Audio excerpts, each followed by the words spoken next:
भारत ज्ञान के मामले में दुनिया भर में प्रचलित है।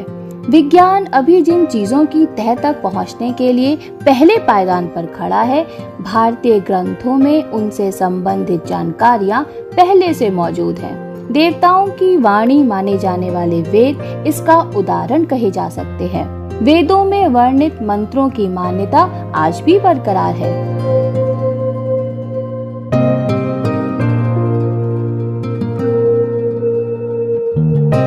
वेद ईश्वर जनित वह ज्ञान जिसका प्राकट्य कड़ा तप करने वाले ऋषियों के हृदय में हुआ। अगर शाब्दिक अर्थ की बात करें तो वेद शब्द की उत्पत्ति संस्कृत भाषा की विद धातु से हुई है। विद का तात्पर्य है जानना अर्थात ज्ञान। वैदिक युग, वैदिक संस्कृति आदि वेद से ही बने हैं। मान्यता अनुसार प्राचीन समय में भगवान ने ऋषियों को अप्रत्यक्ष रूप से वेद मंत्र सुनाए थे। इसी कारण वेदों को श्रुति भी कहा गया है। वेदों को अनंत भी कहा गया है। श्रुति भगवती के आधार पर अनंता वै वेदा अर्थात जो अनंत हैं वही वेद हैं।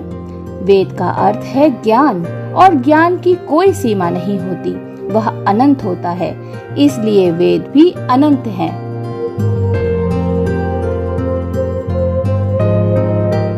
वेद गुरु शिष्य परंपरा के तहत आगे बढ़े हैं। परमात्मा ने आरंभ में जिन महात्माओं को यह महाज्ञान संसार के कल्याण के लिए दिया, उन्होंने अपने शिष्यों को और फिर पीढ़ी दर पीढ़ी यह ज्ञान आगे फैलता रहा। इस प्रकार वेद शिक्षा की परंपरा 4-5 हजार सालों से चलन में होने की मान्यता है। आरंभिक अवस्था में वेद एक ही था जिसमें अनेक ऋचाएं थीं। इन्हें वेद सूत्र कहा जाता था। इनमें यज्ञ आदि करने की विधि, गेय पद एवं लोक कल्याण से जुड़े अनेक छंद मंत्र हैं। सतयुग और त्रेता तक वेद एक ही माना जाता है, लेकिन द्वापर युग में महर्षि कृष्ण द्वैपायन ने वेदों को 4 भागों में विभाजित किया: ऋग्वेद, यजुर्वेद, सामवेद और अथर्ववेद में। संस्कृत में विभाग को व्यास भी कहा जाता है और वेदों का व्यास करने के कारण ही कृष्ण द्वैपायन वेद व्यास कहलाए। पैल, वैशंपायन, जैमिनी और सुमंतु वेद व्यास के शिष्य थे।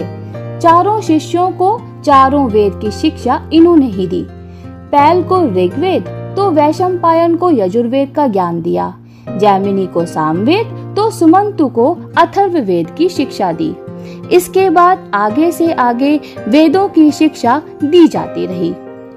बता दें कि शिक्षा कल्प, व्याकरण, निरुक्त, छंद एवं ज्योतिष यह 6 शास्त्र वेद के अंग माने जाते हैं।